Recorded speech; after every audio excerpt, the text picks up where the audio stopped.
Hey everybody, Dan here with Pain Free You. Today's topic is going to be the reason your pain started ... has nothing to do with ... So I'll finish that statement in a minute. But hope everybody's doing well. Breathe in the good. Exhale the crap.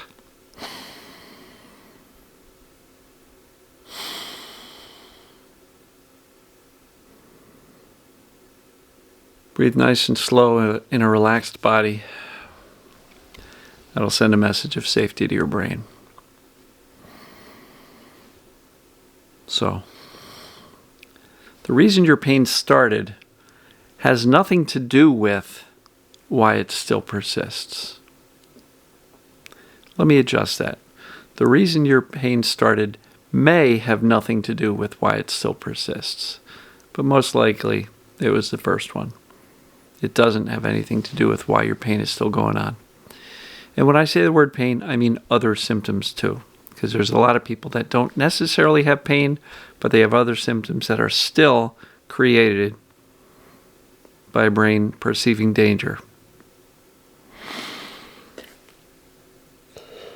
I knew that was coming, and I know other people were waiting for it to happen. So, the reason pain or symptoms started has nothing to do with why it's still persisting today. So, a little story. When I was in my early 30s, I don't even remember exactly how old I was when it started. I think I had a young son, might have been 3 years old. So what does that put me at? 32-ish.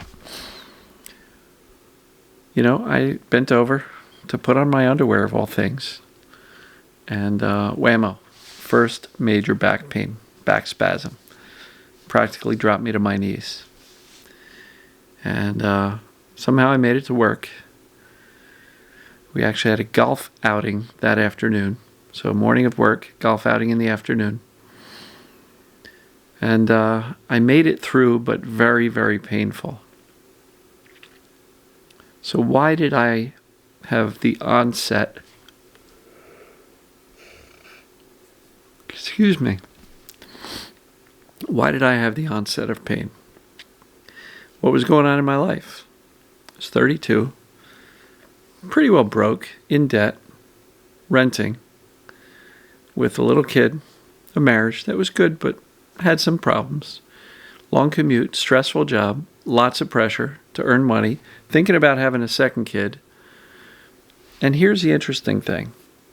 And I kind of connected this a little bit later, and it may be involved.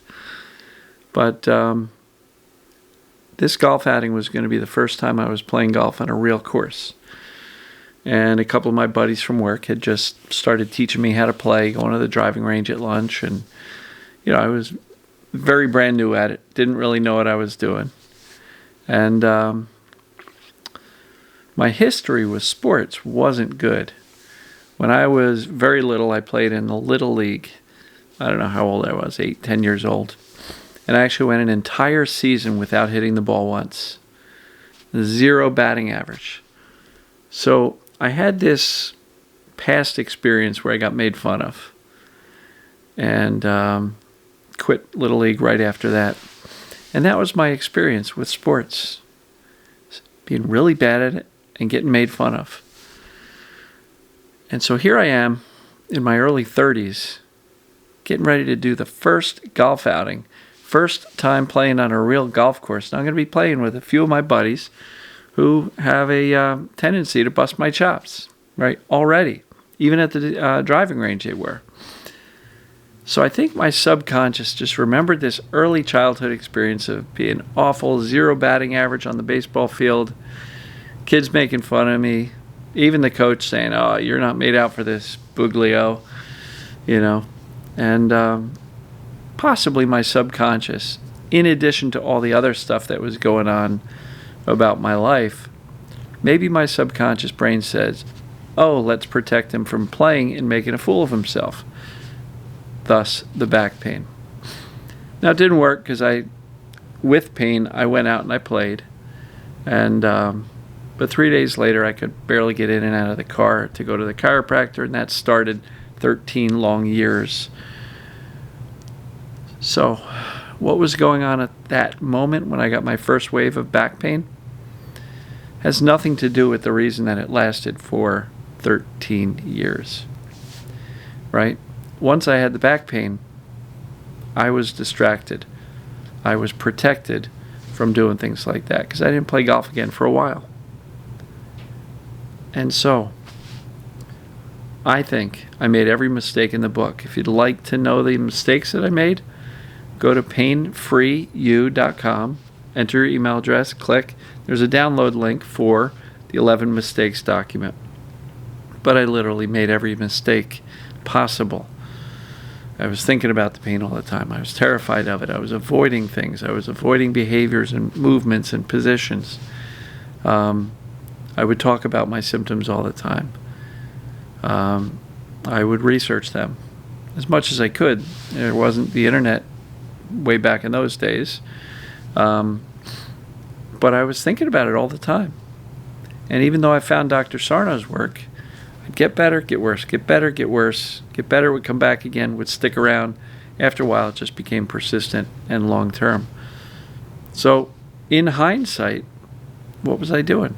I was giving my symptoms a whole heck of a lot of fear and attention. Fear plus attention is the formula for chronic symptoms. Had nothing to do with the fact that in my early 30s, I was kind of broke, in debt, renting, long commute, stressful job, young kid, talking about another kid. And, at that time, I didn't realize it, but looking back, I know for sure one of the big questions I asked myself was, how the heck did I get here? This wasn't supposed to be my life. I had been reading success books, self-help books, sales books since I was like 18. And here I am, 14 years later, and I'm still broke. And I'm still working a regular job. And my overall message that I was asking, or question I was asking myself, was how the heck did I get here? This wasn't the life I was supposed to be living. I was supposed to be rich, successful, everything else. Right? So the reason I had pain for 13 years had nothing to do with why it started in my early 30s. Could have been the golf thing. Could have been the life situation thing. Could have been both. But you know what? Trying to figure that out never got me any closer to feeling better. So if you're still trying to figure out why you hurt, why it started in the first place, one answer. Your brain was perceiving something as dangerous. If it's obvious, great. I didn't figure my stuff out until many years later. So if you can figure it out and it's obvious, great. If you can't, put aside the desperate need to figure it out, because you know why? Figuring out doesn't help you get better.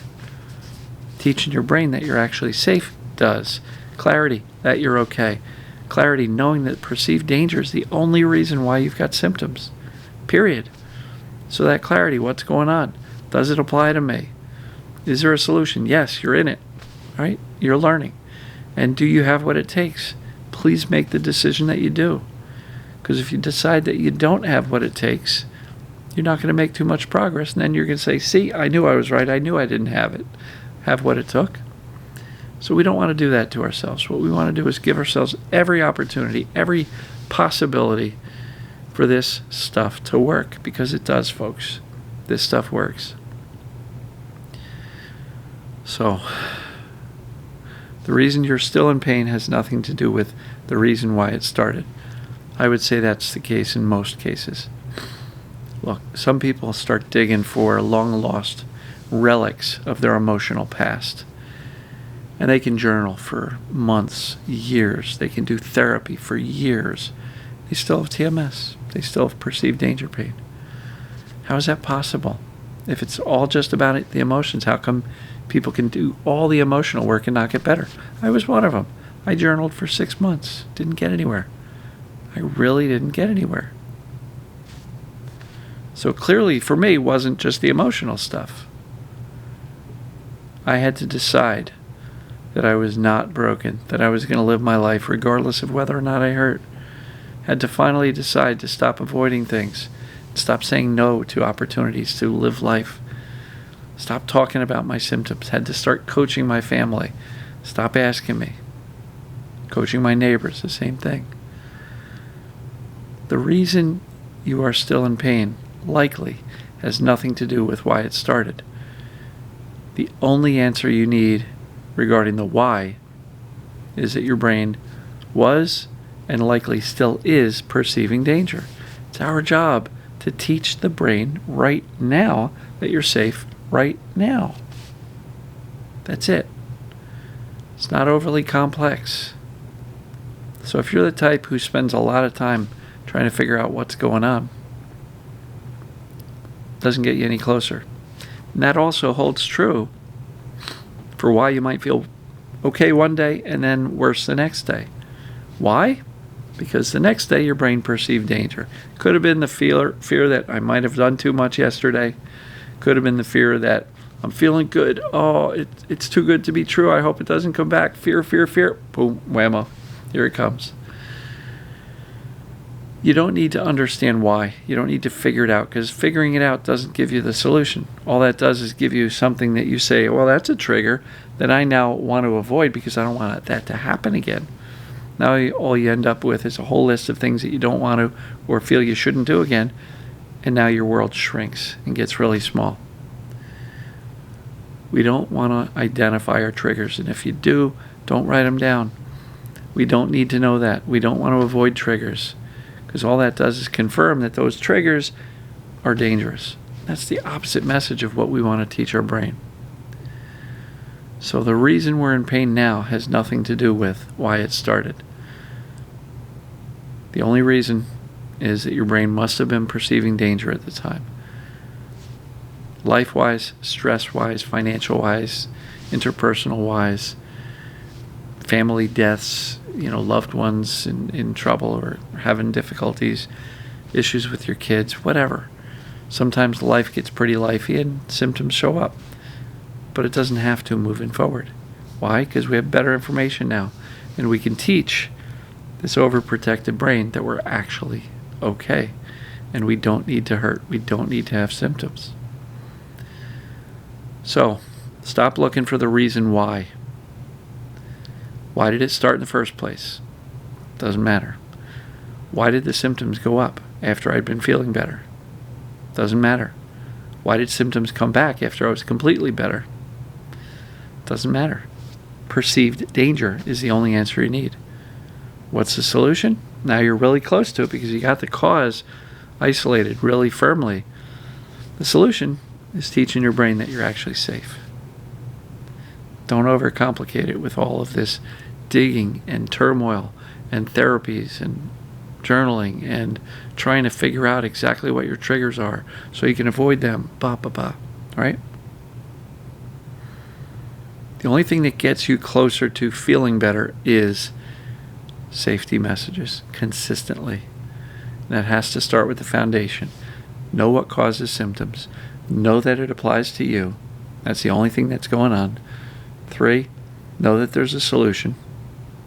You're watching it. And 4, know that you have what it takes to get better. With those 4 foundational things in place, you've now got a great launching pad to get better. So I'm going to wrap this up. I appreciate all of you. I love you. And I will see you tomorrow. Take care, everybody.